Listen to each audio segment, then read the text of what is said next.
জি, আসসালামু আলাইকুম। ওয়ালাইকুম সালাম। বাতিজা কাকারা চিনছো না? তোমার সেলিম কাকা কইয়ের জি কাকা বলেন। ফোন দিছিলাম, ওই তুমি তো দাঁতের কাজ করো।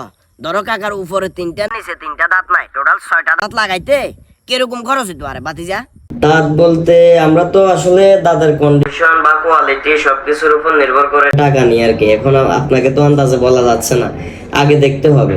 আচ্ছা কাকা, গত 2 দিন আগে দেখা হয়েছে যেন, তো আপনার দাঁত ভালো ছিল, এখন হুট করে দাঁতের কি হলো আবার? আরে বাবারে, দাঁত তো ঠিক আছে, মূলত ওই আগামী কাল্যাণটা জাগা মাইবো তো গিয়া কইছি বুঝছো না।